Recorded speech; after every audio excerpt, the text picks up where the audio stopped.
कुंदनपुर गांव में रमेश अपनी पत्नी सुषमा और 20 साल के बेटे रोहन के साथ एक छोटे से घर में रहता था।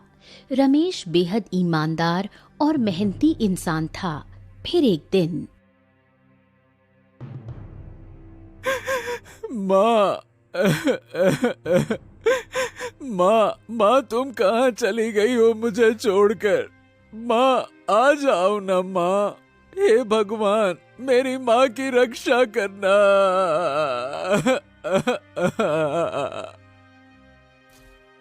तभी रमेश दौड़ते हुए आता है और कहता है,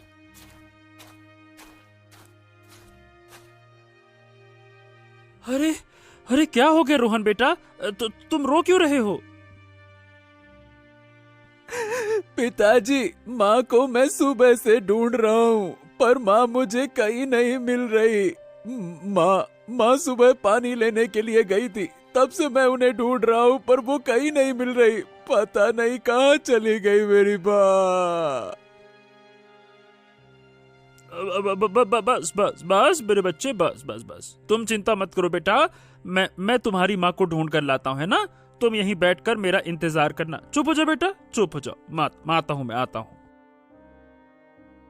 पर पिताजी आप अकेले हैं, मैं भी आपके साथ चलता हूँ।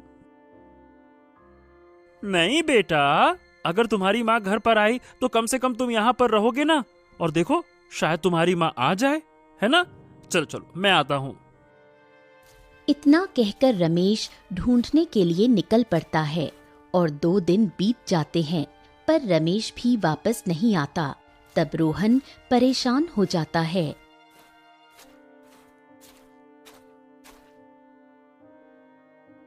हे भगवान अब पिताजी कहाँ रह गए? माँ पिताजी आप दोनों कहाँ चले गए मुझे छोड़कर? अब मैं कैसे रहूंगा? मैं क्या करूं? कुछ समझ नहीं आ रहा।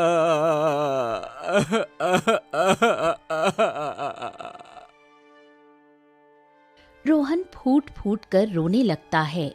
तभी रोहन का चाचा वहां आता है।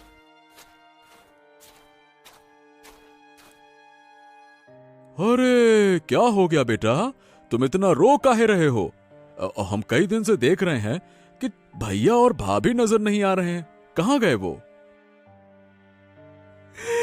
चाचा माँ पिताजी कहाँ हैं? मुझे भी नहीं पता, मैं बहुत परेशान हूँ।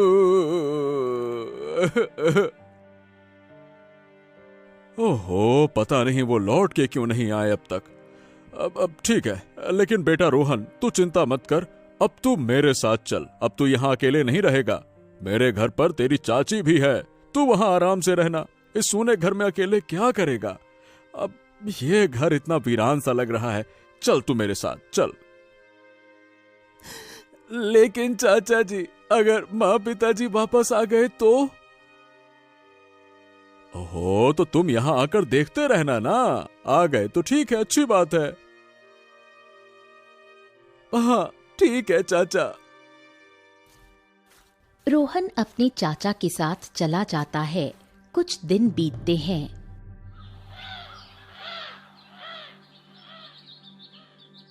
बेटा तू चिंता मत कर, कभी ना कभी वो जरूर मिलेंगे।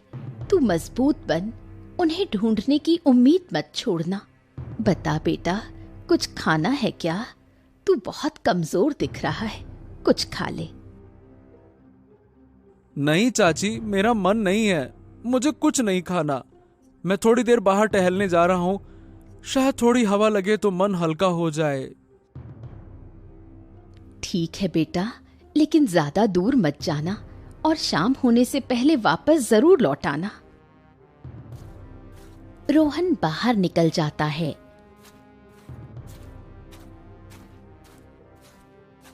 धीरे धीरे जंगल की गहराई में पहुंच जाता है। तभी झाड़ियों के पीछे से एक अजीब सा कुत्ता उसके सामने आ खड़ा होता है। रोहन मैं जानता हूँ कि तुम अपनी माँ को ढूंढ रहे हो। मैं जानता हूँ कि वो कहाँ हैं और मैं ये भी जानता हूँ कि उन पर क्या बीती है। अरे तुम हो कौन और मेरी माँ के बारे में कैसे जानते हो कि क्या हुआ है मेरी माँ को? वो कहाँ हैं? क्या क्या सही सही बताओ, क्या क्या क्या वो अभी जिंदा हैं? मुझे बताओ मेरी माँ कहाँ है? मुझे बहुत याद आती है। मैं उनके बिना नहीं रह सकता। बताओ मुझे। हाँ हाँ, अगर तुम सच में जानना चाहते हो और अगर तुम अपनी माँ तक पहुंचना चाहते हो तो तुम्हें मेरे साथ पाताल लोक चलना होगा। वहीं छुपा है तुम्हारी माँ का रहस्य, वहीं दफन है उसका सच। नहीं नहीं नहीं नहीं नहीं, पाताल लोक कोई नहीं जाता। जो गया है वो कभी लौट कर नहीं आया।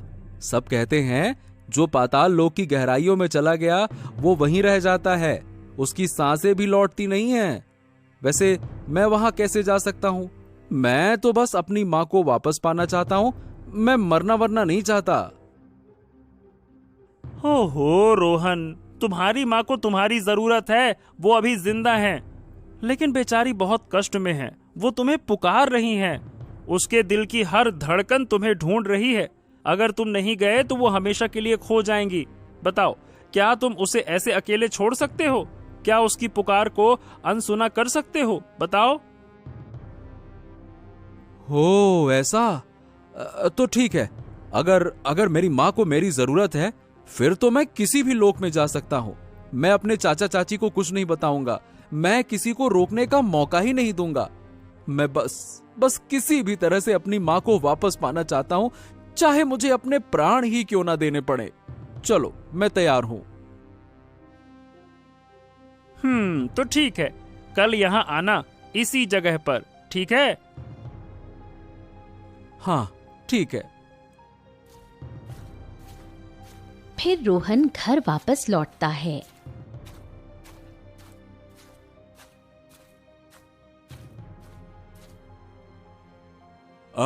बेटा रोहन आ गए। अरे भाई कहाँ थे? बहुत टाइम लग गया। और तुम्हारा चेहरा भी अजीब लग रहा है, जैसे तुम परेशान हो। ये बताओ सब ठीक तो है ना बेटा? हाँ चाचा जी, सब ठीक है। बस यूं ही थोड़ा मन खराब था कुछ बातों को लेकर, इसीलिए थोड़ा लेट हो गया। अच्छा ठीक है बेटा, चलो अब जाओ आराम करो, है ना? जाओ जाओ। रोहन चुपचाप अपने कमरे में चला जाता है।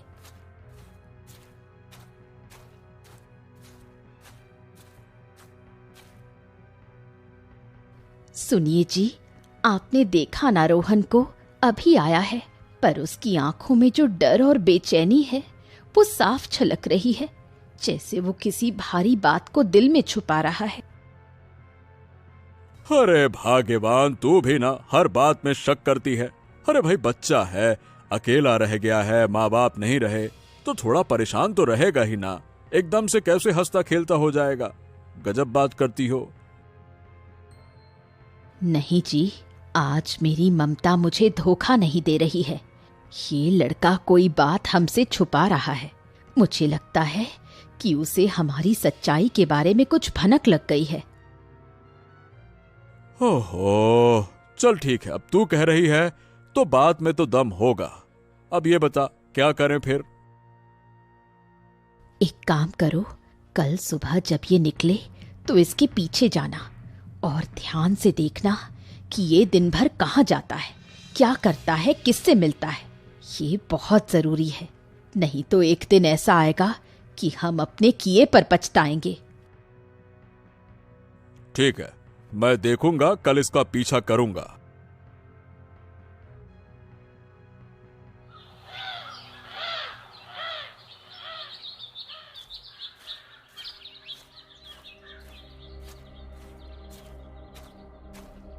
अगली सुबह बिना किसी को बताए रोहन पाताल लोक की ओर निकल पड़ता है। तभी उसे वो कुत्ता मिलता है। ओ, तो तुम आ गए रोहन, मुझे लगा नहीं था कि तुम आओगे। मैं अपने माता पिताजी से मिलने के लिए पाताल लोक क्या स्वर्ग लोक भी जाना हो तो मैं जाऊंगा। वाह, बहुत अच्छे रोहन। अच्छा, पाताल लोक जाने से पहले तुम्हें एक प्रश्न का उत्तर देना होगा, तभी पाताल लोक का द्वार खुलेगा। हाँ ठीक है, पूछो। मैं हर उस सवाल का जवाब दूंगा जो मुझे मेरे पिताजी तक पहुंचा दे। पूछो। ठीक है, तो बताओ, अगर तुम्हें अपने सामने दो रास्ते दिखें, एक ऐसा जो तुम्हें आराम और खुशी देगा लेकिन तुम्हारे माँ पिताजी हमेशा के लिए खो जाएंगे, और दूसरा रास्ता ऐसा जो कांटों से भरा है, दुख तकलीफ और दर्द से गुजरेगा, लेकिन उसमें तुम्हारे माँ पिताजी तुम्हारे सामने होंगे, तो बताओ तुम कौन सा रास्ता चुनोगे? अगर वो रास्ता कांटों से भरा है, अगर उसमें मेरी हर एक सांस जलती हुई लगेगी, अगर हर कदम मेरे पैरों को लहूलुहान कर देगा, फिर भी अगर उस रास्ते के आखिरी छोर पर मेरी मां मेरा हाथ थामे खड़ी होंगी और पिताजी की आवाज मुझे पुकारेगी, तो मैं बिना एक पल गवाए उसी रास्ते पर चलूंगा, क्योंकि बिना उनके मैं अधूरा हूं और अधूरे जीवन से बड़ा कोई कांटा नहीं होता। कुत्ता मुस्कुराता है और तभी धरती की जमीन पर एक चमकती हुई रेखा रोहन के सामने बनती है और गहराई में उतरती है।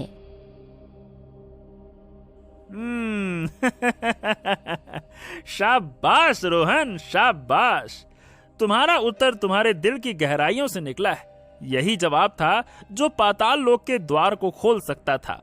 ये रास्ता अब सिर्फ तुम्हारे लिए है। ये तुम्हें पाताल लोक की उस गहराई तक ले जाएगा जहां तुम्हारे माँ और पिताजी की सच्चाई छुपी है। पर ध्यान रखना, इस रास्ते में कोई भी तेरा साथ नहीं दे सकता। ठीक है, अब तुम्हें अकेले ही जाना होगा। जाओ।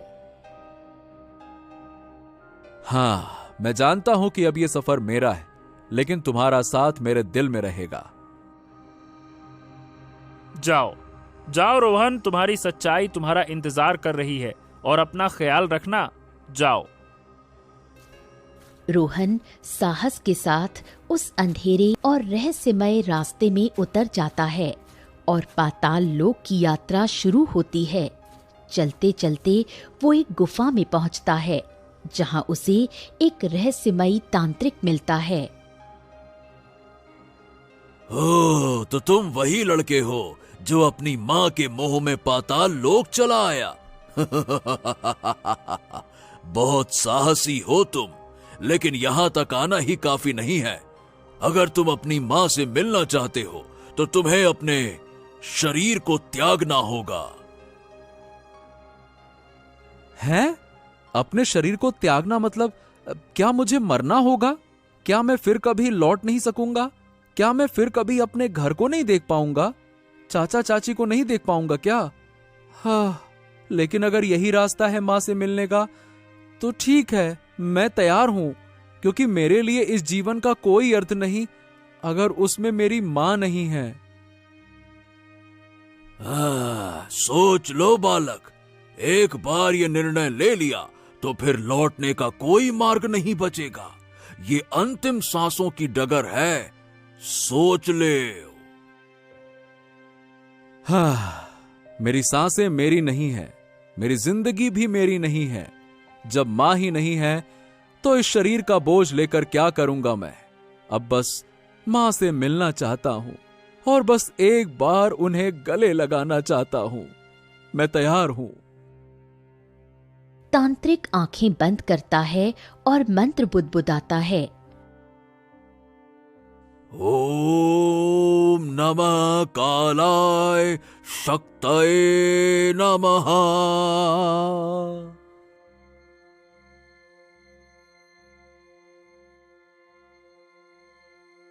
रोहन की सांसें धीमी पड़ने लगती हैं। उसका शरीर बर्फ की तरह ठंडा हो जाता है। तभी वही कुत्ता वहां आता है। ओ, तो आखिर तू आ ही गया। मैं जानता था कि तू आएगा ही।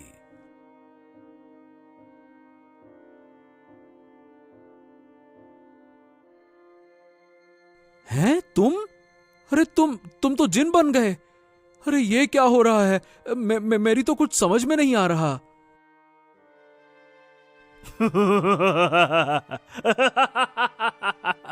यही तो मेरी चाल थी और तुम हमारे जाल में फंस चुके हो। अब तुम चाहो भी तो इस जाल से निकल नहीं सकते।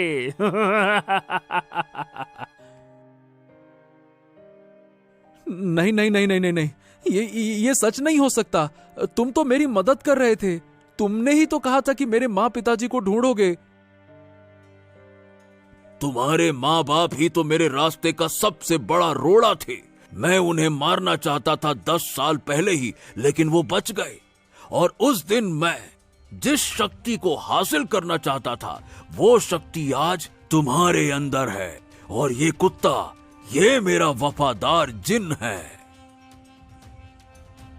लेकिन मैंने तुम्हारा क्या बिगाड़ा है? मैंने तो कुछ नहीं किया।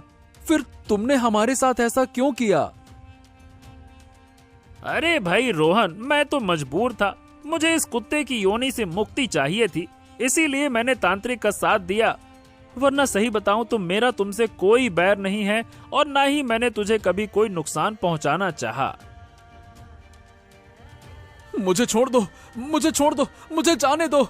मुझे अपने माँ पिताजी को ढूंढना है। आ, आ, आ, आ, आ, आ।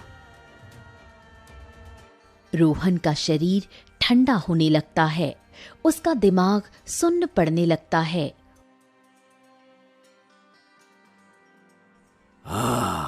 अब समय आ गया है कि तुम अपनी बलि दो और मुक्त हो जाओ। अब बस बहुत हो गया, अपना वादा पूरा चाहिए।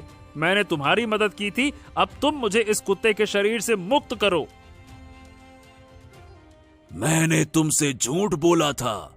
मैं तुम्हें कभी मुक्त नहीं करूंगा, क्योंकि अगर मैं अपनी शक्ति तुम पर खर्च कर दूंगा तो मैं शक्तिशाली नहीं बन पाऊंगा।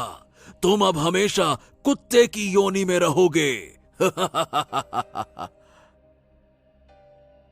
अरे तुमने मुझे धोखा दिया, तुम मेरे साथ छल कर रहे हो। ये गलत है, तुम्हें इसकी भारी कीमत चुकानी पड़ेगी। चला जा यहां से, वरना तेरी भी बलि चढ़ा दूंगा। बड़ा आया मेरी कीमत चुकाने वाला। जा यहां से। कुत्ता गुस्से से भरा वहां से चला जाता है।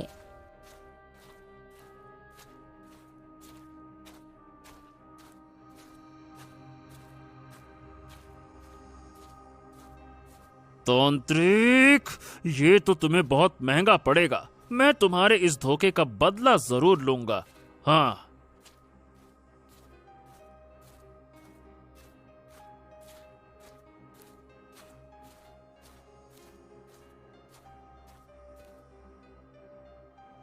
अरे जी देखिए, घर के दरवाजे पर एक कुत्ता आ गया है। जल्दी इसे भगाइए, नहीं तो पूरा आंगन गंदा कर देगा ये। पता नहीं कहां से आ गया है। आजकल तो बड़े भयानक रोग भी होते हैं ऐसे जानवरों से। मैं कोई साधारण कुत्ता नहीं हूँ, मुझे भगाइए मत, मेरी बात सुनिए। हे भगवान, ये क्या हो रहा है? ये कुत्ता बोल रहा है। अजी देखिए ना, मेरी आंखों के सामने कोई सपना तो नहीं चल रहा। मैं कुछ अजीब देख रही हूँ। अरे क्या हो गया भाग्यवान, काहे इतना जोर जोर से चिल्ला रही हो?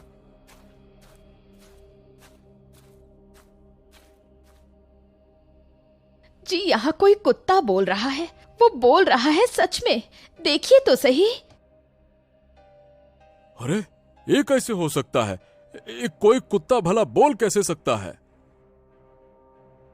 मैं कोई साधारण कुत्ता नहीं हूँ, मैं एक जीन हूँ जिसे श्राप के कारण कुत्ते की योनि मिली है। मैं यहाँ रोहन के लिए आया हूँ, मुझे आपकी मदद चाहिए। क्या बात कर रहे हो? क्या हो गया रोहन को? वो ठीक तो है ना? अरे जल्दी चलिए, रोहन पाताल लोक में है, एक तांत्रिक के कब्जे में। जल्दी चलिए, नहीं तो वो उसकी बलि चढ़ा देगा। चलिए। अरे तू ये क्या कह रहा है? ये सब हुआ कैसे और तुझे ये बात कैसे पता चली? देखिए, मुझे माफ कर दीजिए। मैं पहले तांत्रिक के बहकावे में आ गया था और उसने वादा किया था कि वो मुझे इस श्राप से आजाद कर देगा, पर उसने धोखा दिया और मुझे भगाकर छोड़ दिया। अब मैं सब कुछ सही करना चाहता हूँ। चलिए जल्दी से। ठीक है ठीक है, मुझे बताने के लिए धन्यवाद। अब मुझे वहां ले चलो। चलो। हाँ हाँ, आइए मेरे पीछे चलिए।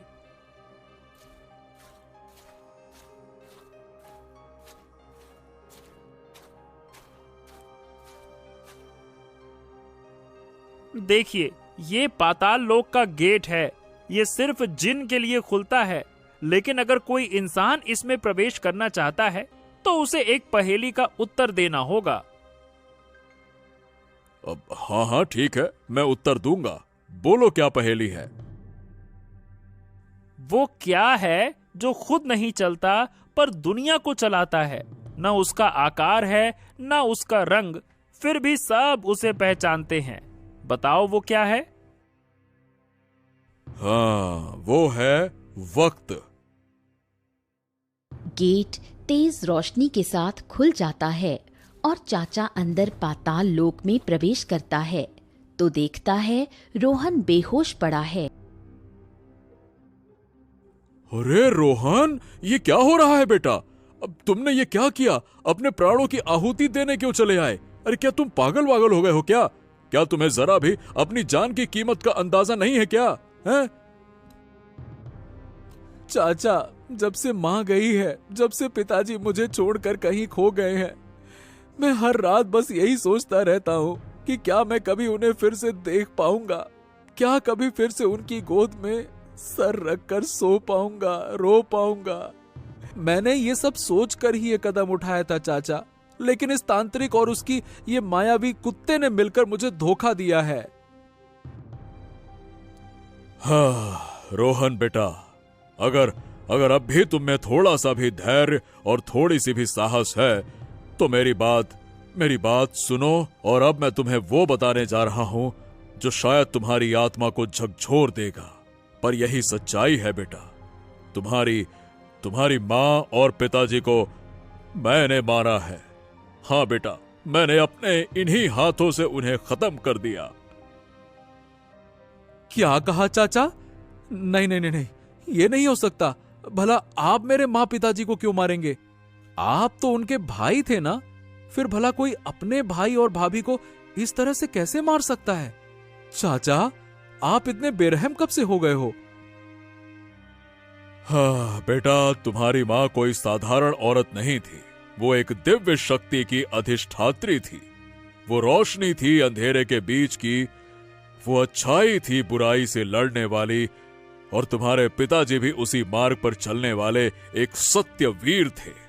और इस तांत्रिक ने वर्षों पहले तुम्हारी माँ की शक्तियों को कैद करने की चेष्टा की थी, और जब वो असफल हुआ तो उसने मुझ पर ऐसा तंत्र किया कि मेरे हाथ उनके खिलाफ उठे। पर तुम्हारी माँ और पिताजी को जब यह ज्ञात हुआ तो उन्होंने खुद अपने प्राण न्यौछावर कर दिए ताकि इस दुनिया से अच्छाई की रेखा समाप्त ना हो। उन्होंने खुद कहा था कि मैं अगर उनके हाथों मरूं तो वो शक्ति अगली पीढ़ी यानी तुम में प्रवाहित हो जाएगी। और अब यही तांत्रिक तुमसे वो शक्ति छीनना चाहता है। वो तुम्हारे रक्त की आहुति लेकर इस संसार से रोशनी मिटाना चाहता है बेटा। चाचा, अब तो सब खत्म हो गया। मैं तो मरने ही वाला हूं। अब कौन बचाएगा इस दुनिया को? हाँ, अब तो कोई आस भी नहीं बची। अब तो अच्छाई की हार निश्चित है। नहीं नहीं नहीं नहीं नहीं, बिल्कुल नहीं बेटा, अभी सब खत्म नहीं हुआ। देखो, ये सफेद हीरा लो, इसे अपनी आंखों के सामने रखो। ये तुम्हारी मां की दृष्टि का प्रतीक है। ये पवित्र है, ये सच्चाई का तेज है, और तुम्हारी आंखों में जो विश्वास है वो इस तांत्रिक के अंधकार को भस्म कर सकता है। तुम ही वो अंतिम दीपक हो जो इस अंधेरे को समाप्त कर सकता है। अब देर मत करो, इस हीरे को उठा लो और देखो उसकी आंखों में। देखो।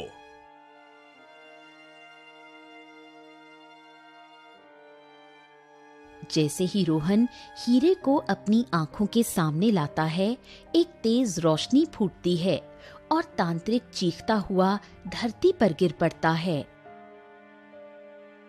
अरे अरे अरे ये क्या हो रहा है? अरे तुम कौन हो? और अब मेरा शरीर क्यों जल रहा है? नहीं नहीं नहीं नहीं, मेरा अंत नहीं हो सकता। आ, आ, आ, आ!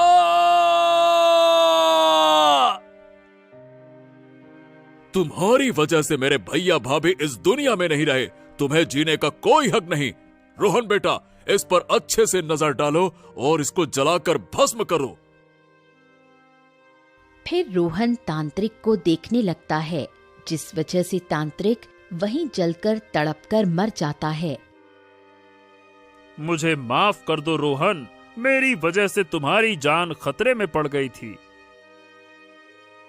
कोई बात नहीं, और आज तुम्हारी वजह से मेरी जान भी तो बच गई।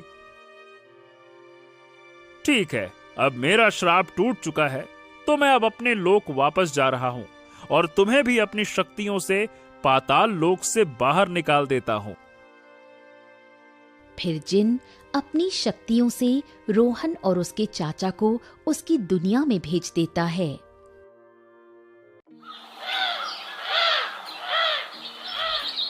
एक गांव में लोटूचंद नाम का एक सेठ रहता था, जो बहुत ही लालची था। किसानों को बहला फुसलाकर ठेके पर खेत में काम करवाता था और बाद में उनके सामने शर्त रखकर उनका हक मार लेता था। देखो राघव, ये गरीब किसान भी बड़े मूर्ख होते हैं। अरे जानवरों की तरह दिन रात मेहनत करते हैं और बदले में 2 वक्त की रोटी के लिए तरसते हैं। और मुझे देखो, मुझ जैसे मालिक बस बैठे बैठे हुक्म चलाता है और सारी फसल मेरे गोदामों में भर जाती है। सही कहते हैं सेठ जी, पूरा गांव तो आप ही की मुट्ठी में है। अरे इनकी मेहनत का फायदा उठाना आपसे बेहतर और कोई नहीं जानता। अरे पूरे गांव पर तो आप ही का राज है। अरे आपकी मर्जी के बिना एक पत्ता भी नहीं हिलता यहाँ। हाँ, राजा तो मैं हूँ ही। और इन बेवकूफ किसानों को मैं ऐसी ऐसी शर्तों पर अपनी जमीन उधार देता हूँ कि मेहनत ये करते हैं और फसल मैं हड़प लेता हूँ। आखिर इन सालों की औकात ही क्या है मेरे सामने, हैं? सेठ ये बातें कर ही रहा होता है कि तभी उसके पास महेश नाम का एक गरीब किसान आता है, जो बहुत दुखी और परेशान होता है। सेठ जी, सेठ जी, सेठ जी, मैंने सुना है कि आप किसानों को अपनी जमीन ठेके पर देते हैं। हाँ भाई, तुमने बिल्कुल ठीक सुना है। भाई हम अपनी जमीन ठेके पर तो देते हैं। बताओ तुम्हारी क्या समस्या है? ठीक है सेठ जी, तो मैं भी आपकी जमीन पर खेती करना चाहता हूँ। मुझे भी 1 साल के लिए आप अपनी जमीन ठेके पर दे दीजिए। मेरा नाम महेश है और मैं पास के गांव काशीपुर में रहता हूँ। ठीक है भैया महेश, मैं तुम्हें अपनी जमीन ठेके पर तो दे दूंगा, पर उसके लिए मेरी कुछ शर्तें भी तो सुन लो भैया। हाँ, ठीक है सेठ जी, बताइए क्या शर्त है। तो भैया शर्त यह है कि तुम्हें मेरी जमीन पर तो काम करना ही होगा और 1 साल के बाद उस जमीन पर जो भी फसल होगी उस फसल का आधा हिस्सा तुम्हारा होगा और आधा हिस्सा मेरा होगा। हाँ, ठीक है सेठ जी, मुझे आपकी शर्त मंजूर है। आप बस मुझे ठेके पर जमीन दे दीजिए। सेठ से जमीनी कागजी कार्रवाई करने के बाद बिरजू वहां से चला जाता है और अगले दिन खेती करने के लिए उस खेत में पहुंच जाता है। हाँ, चलो, सेठ जी से जमीन तो मिल गई। अब इसमें खेती करता हूँ। उम्मीद है कि इस साल फसल अच्छी होगी। मुझे बहुत मेहनत करनी होगी, तभी मेरे हिस्से में कुछ बच पाएगा। महेश दिन रात कड़ी मेहनत करता है और फसल उगाता है। कुछ महीनों बाद फसल उगकर तैयार हो जाती है। महेश अब अपनी उस फसल की कटाई भी शुरू कर देता है। हाँ, चलो भाई, इस साल तो फसल बहुत ही अच्छी हुई है। अगर आधी फसल सेठ भी ले जाएगा तो भी मेरे हिस्से कुछ ना कुछ तो आएगा ही आएगा। हाँ, कुछ नहीं से कुछ तो बहुत बेहतर है ये। महेश की उगाई हुई फसल की खबर सेठ लोटू चंद के कानों तक पहुंचती है।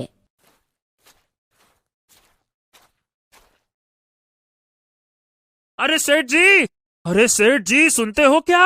अरे आज महेश अपने फसल की कटाई कर रहा है और इस साल तो महेशबा की फसल बहुत ही अच्छी हुई है। हाँ। क्या बात कर रहे हो, सच में? अरे वाह, ये तो बहुत अच्छी खबर है कि आज महेश फसल की कटाई कर रहा है। चलो चलो भैया, चलकर देखते हैं कि क्या हाल है।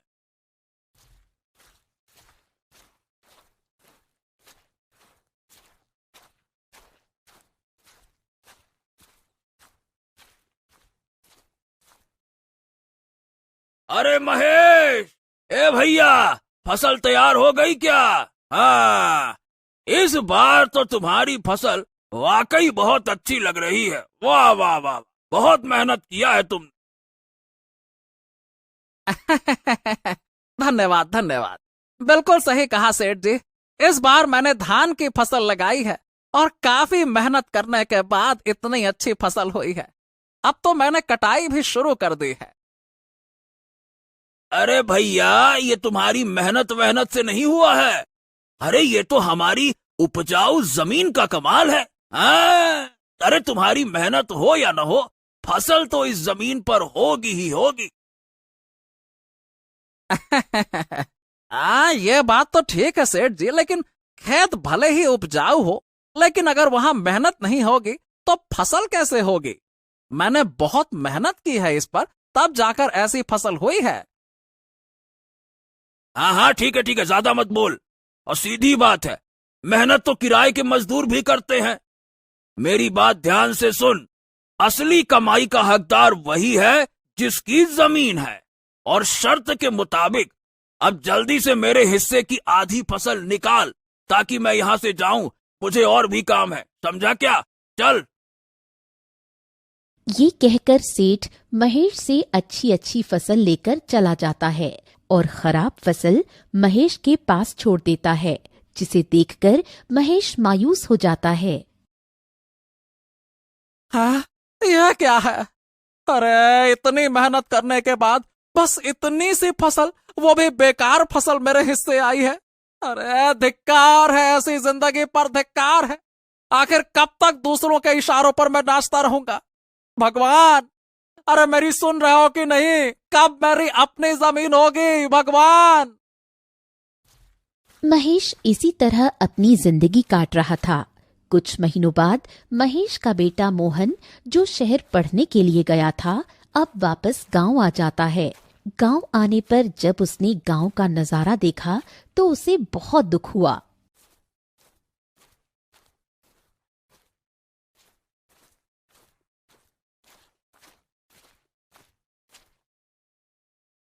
पिताजी, हमारे गांव का ये हाल क्यों है? सभी लोग दुखी और परेशान नजर आ रहे हैं। आखिर बात क्या है? बेटा, इस गांव में किसानों की यही किस्मत है। सेठ लोटू चंद जैसे लोग हमारी मेहनत का फायदा उठाते हैं।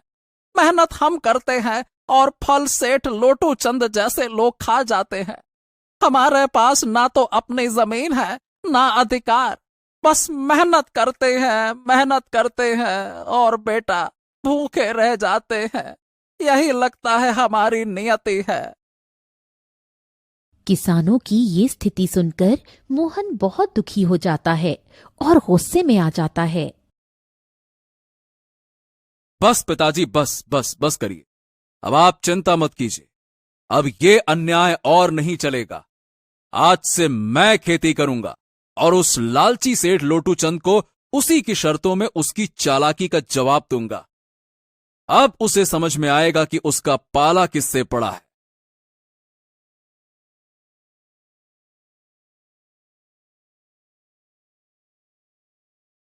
अगले ही दिन मोहन सेठ लोटू चंद के घर पहुंच जाता है।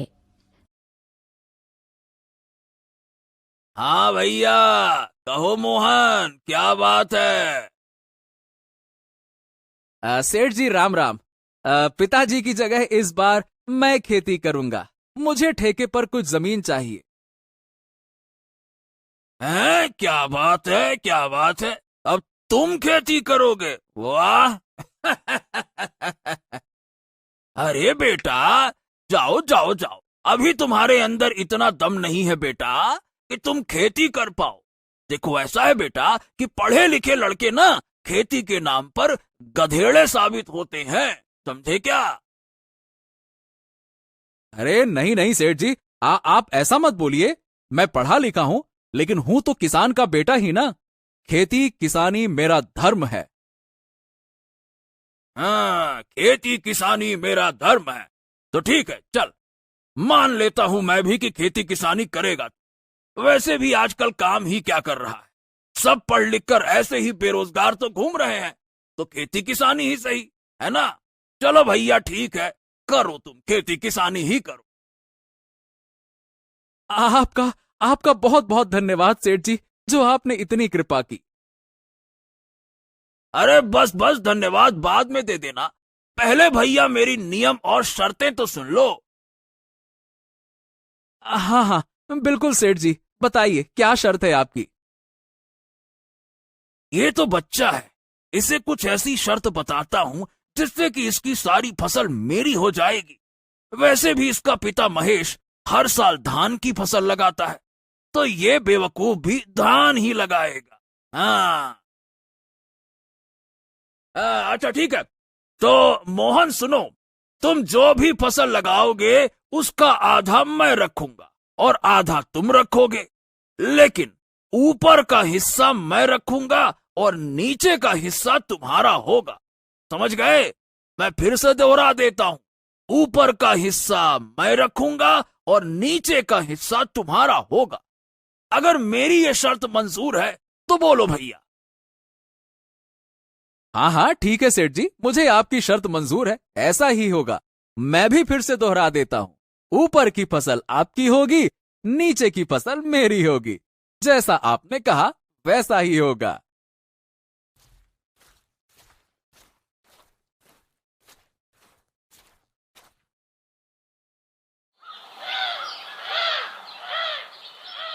अगले दिन से मोहन खेतों पर काम करना शुरू कर देता है। मोहन ने इस बार धान के बदले आलू की फसल लगाई और कुछ महीने बाद फसल तैयार हो गई। आलू की फसल बहुत ही अच्छी हुई। अब मोहन खेत से आलू निकालने लग जाता है। फसल की खबर मिलते ही सेठ लोटू चंद मोहन के पास पहुंच जाता है। अरे भैया मोहन, तुम्हें शर्त याद है ना? आधा मेरा आधा तुम्हारा और ऊपर का मेरा नीचे का तुम्हारा, याद है ना? हाँ हाँ सेठ जी, मुझे सब कुछ याद है। आधा आपका और आधा मेरा। और आपने कहा था ना कि नीचे का हिस्सा मेरा होगा, ऊपर का हिस्सा आपका होगा, तो आप ऊपर का हिस्सा ले सकते हैं। अरे अरे अरे अरे सेठ जी, इसने तो चालाकी मार दी। ये धान की फसल नहीं, ये तो ससुरा आलू की फसल है। अरे ये क्या है?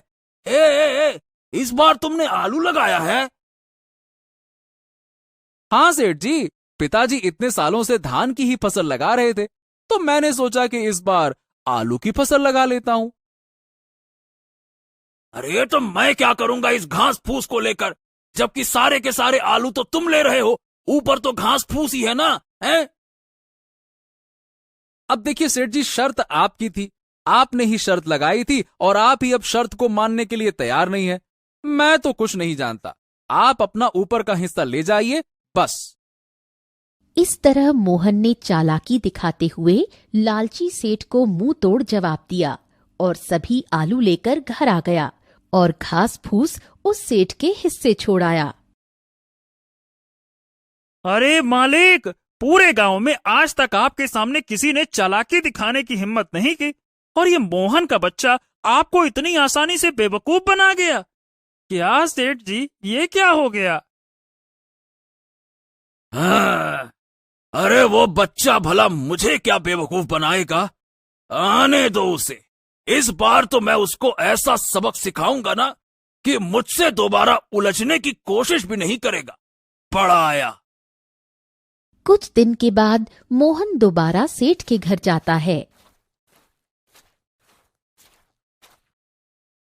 कैसे हो सेठ जी? राम राम राम राम। हाँ, राम राम राम राम। कहो लड़के, इस बार क्या चाहिए तुझे? वही सेठ जी, आपकी जमीन ठेके पर चाहिए, खेती करनी है। हाँ हाँ, ठीक है ठीक है, लेकिन मेरी इस बार की शर्त भी सुन ले लड़के। इस बार तेरी कोई चालाकी नहीं चलेगी। इस बार फसल के नीचे का हिस्सा मैं लूंगा और ऊपर का हिस्सा तेरा होगा। साफ साफ सुन लेना, नीचे का मेरा, ऊपर का तेरा। बोल, ये शर्त मंजूर हो तो आगे बात करें, नहीं तो भैया राम राम। अरे अरे, काहे की राम राम सेठ जी, मुझे मंजूर है आपकी शर्त। इस बार ऊपर का भाग होगा मेरा और नीचे का भाग होगा आपका। मंजूर है। इस तरह मोहन सेठ से बात करने के बाद घर आ जाता है और इस बार दोबारा खेती करने की तैयारी में जुट जाता है। मोहन इस बार गेहूं की फसल लगाता है और कुछ दिनों बाद फसल काफी अच्छी उग जाती है। अरे वाह वाह वाह वाह वाह, इस बार तो गेहूं की फसल खूब लहलहा रही है। मजा आ गया। अब आने दो उस सेठ को, फिर से ऐसा मजा चखाता हूं ना कि मजा ही आ जाएगा उसको। कुछ दिन के बाद सेठ मोहन के पास आता है। जैसे ही सेठ गेहूं के खेत पर पहुंचा, उसका दिमाग चकराना शुरू हो गया। अरे रे रे रे रे रे रे रे, ये क्या? इसने तो इस बार गेहूं की फसल लगा दी। अरे रे रे रे रे रे, जितना मैं सोच रहा था, ये लड़का तो उससे कहीं ज्यादा होशियार निकला। हाँ? अरे राम राम, नमस्ते सेठ जी, नमस्ते नमस्ते। कैसे हैं आप? हाँ, देखिए सेठ जी, इस बार मैंने गेहूं की खेती की है और देखिए, आपकी शर्त के मुताबिक इस फसल के ऊपर का हिस्सा मेरा होगा और नीचे का हिस्सा आपका होगा, जैसा आपने कहा था। इस तरह मोहन ने अपनी होशियारी से सेठ लोटू चंद को दोबारा बेवकूफ बना दिया और सेठ एक बार फिर से धोखा खाकर आग बबूला हो गया। अरे मालिक, उस छोटे से बच्चे का दिमाग तो देखिए। आप जैसे इतने बड़े चालबाज को दो दो बार बेवकूफ बना गया। ये क्या हो रहा है मालिक? अरे मैं उसको बच्चा ही समझ रहा था और उस बच्चे ने तो मुझे बेवकूफ ही बना दिया। आने दो इस बार, फिर उसको बताता हूं कि सेठ लोटू चंद किसे कहते हैं। मोहन ने गेहूं की कटाई की और सारी फसल अपने घर ले आया और उस फसल का कुछ हिस्सा उसने गांव के जरूरतमंद लोगों में बांट दिया। मोहन और उसका पिता महेश दोनों ही बहुत खुश थे। कुछ दिनों बाद फिर से फसल उगाने का समय आया। हाँ, चलो आज उस सेठ के साथ दोबारा मुलाकात करता हूं और इस साल भी ठेके पर जमीन लेकर फसल उगाता हूं। देखता हूं इस बार शर्त में वो सेठ कौन सा खुरापाती दिमाग लगाता है। चलो। ये सोचकर मोहन उस सेठ के पास दोबारा पहुंच जाता है। अच्छा, तो तुम मुझसे मिलने के लिए फिर से आ गए। अब क्या खेल खेलना चाहते हो मेरे साथ? देखो बच्चे, ज्यादा होशियार बनने की कोशिश मत करना। मेरा भी नाम सेठ लोटू चंद है। ऐसा लोटा घुमाऊंगा ना कि तुम्हारी दुनिया घूम जाएगी। अरे मैं कहाँ होशियारी सेठ जी, आप कैसी बातें करते हैं। मैं तो एक किसान का पढ़ा लिखा बेरोजगार बेटा हूँ। होशियार तो आप लोग हैं जो गांव के गरीब किसानों की मजबूरी का फायदा उठा रहे हैं। ए, अपनी जबान को लगाम दे लड़के, कुछ भी मत बोल, समझा क्या? हाँ, जिस काम के लिए आया है वो बात कर। यहाँ ज्ञान बघारने की जरूरत नहीं है, समझा? बता क्या काम है? सेठ जी, चलिए काम की बात करते हैं। तो मुझे इस बार भी आपकी जमीन ठेके पर चाहिए। बताइए, इस बार आपकी क्या शर्त है? हाँ, तो अब आया ना मुद्दे की बात पे। तो शर्त तो है, और तू खुद को बड़ा होशियार समझता है ना बच्चे। चल, तो इस बार फसल के नीचे का और ऊपर का हिस्सा मेरा होगा और बीच का हिस्सा तेरा होगा। अब बोल, अगर ये शर्त मंजूर है तुझे तो हाँ बोल, नहीं तो रास्ता नाप। अरे अरे अरे, ऐसे कैसे रास्ता नापूं? मुझे बिल्कुल मंजूर है आपकी शर्त। जैसा आप कहें, मैं खेती करने के लिए तैयार हूं। ऊपर का नीचे का आपका, बीच का मेरा, मंजूर है। और अब राम राम सेठ जी, मुझे फसल उगाने की तैयारी करनी है, जाता हूं। राम राम। लालची सेठ की बातें मानकर मोहन घर चला आता है। वो फिर से फसल की तैयारी में लग जाता है और इस बार वो गन्ने की फसल लगाता है। हाँ, इस बार बेटा खेत में कौन से फसल लगाएगा? अरे इस बार तो सेठ ने बहुत ही खतरनाक शर्त लगाई है। पिताजी, वो सेठ लोटू चंद है तो मैं भी पढ़ा लिखा होशियार हूं। इस बार मैंने गन्ने की खेती की है और फसल बहुत जोरदार हुई है और इस बार आमदनी भी बहुत अच्छी होगी। अरे वाह वाह बेटा, ये तो तुमने बहुत तेज दिमाग लगाया। तुम ऐसे ही मेहनत करते रहो। बहुत अच्छे, बहुत अच्छे।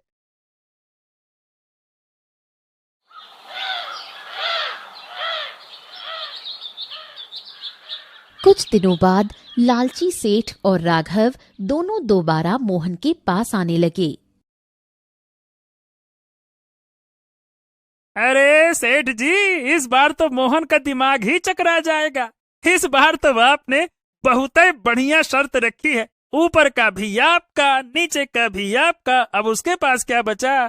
ठन ठन गोपाल ठेंगा।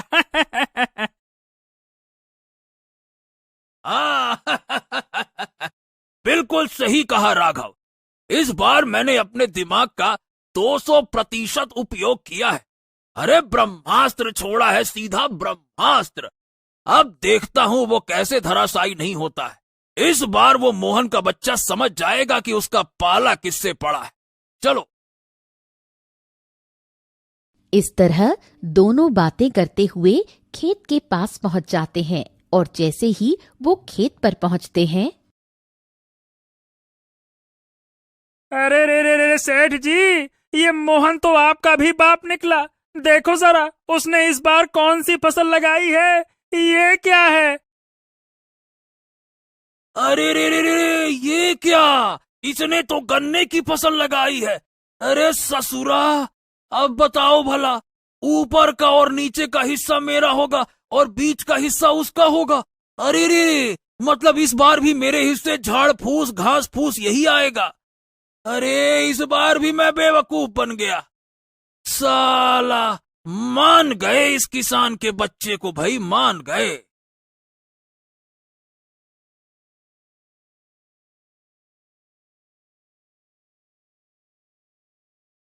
आइए आइए आइए सेठ जी, आइए आइए। राम राम राम राम। क्या हाल चाल है आपके और क्या बातचीत चल रही दोनों में? जरा मुझे भी बताइए। अच्छा, क्या बातचीत चल रही है? एक तो चोरी, ऊपर से सीना जोरी। अरे तुमने मुझे इस बार भी बेवकूफ बना दिया, समझे? अरे अरे अरे, मैं भला आपको क्या बेवकूफ बनाऊंगा सेठ जी? आप तो दुनिया को बेवकूफ बनाते हो। देखो सेठ जी, इस बार मैंने गन्ने की फसल उगाई है और आपकी शर्त के मुताबिक इस फसल के ऊपर और नीचे का हिस्सा आप ले जाओगे और बीच का मैं ले जाऊंगा। जैसी शर्त वैसा काम। अबे ओ किसान के बच्चे, सेठ जी को ज्यादा होशियारी दिखाने की कोशिश मत करना। बेईमानी और धोखाधड़ी में वो सबके बाप है, बाप। ये खेत भी हमारा और ये फसल भी हमारी है। अब बोल। ए बस कर राघव, बस कर, बस बस। हाँ, मैं समझ गया। चिल्लाने की कोई आवश्यकता नहीं है। ये शायद हमारी ही करनी का फल है। मैंने भोले भाले इन किसानों को बहुत ठगा है।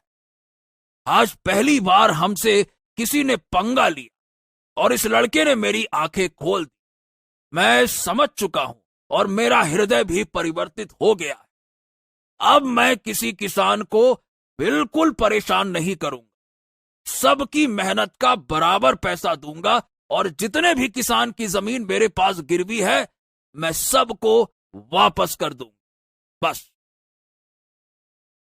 हाँ, ये हुई ना बात सेठ जी। ये तो आपने कही पते की बात। देखिए सेठ जी, एक किसान दिन रात मेहनत करता है अपने लिए और अपने परिवार के लिए, और किसके लिए करेगा ये सब कुछ? ना तो कभी वो अच्छे कपड़े पहन पाता है, ना ही कभी अच्छा खाना खा पाता है। दिन रात दूसरों का पेट भरने के लिए वो अपना पेट काटकर मेहनत करता है। न गर्मी देखता है, न ठंडी देखता है, न बरसात, बस वो मेहनत करता है। इसीलिए इनको तरसाना ठीक नहीं है सेठ जी। इनका हक तो इनको मिलना ही चाहिए ना, है ना? इस तरह मोहन अपनी मेहनत और चतुराई से उस लालची सेठ को सही रास्ते पर ले आया और सेठ ने सभी किसानों की जमीन और पैसा उनको वापस कर दिया। उस दिन के बाद उस गांव के सभी किसान खुशी खुशी रहने लगे। दोस्तों, कहानी अच्छी लगी हो तो वीडियो को लाइक जरूर करें और ऐसी ही मजेदार कहानियों के लिए इस चैनल को सब्सक्राइब करना बिल्कुल न भूलें। तो मिलते हैं एक और अनोखी कहानी में। तब तक स्वस्थ रहें, मुस्कुराते रहें।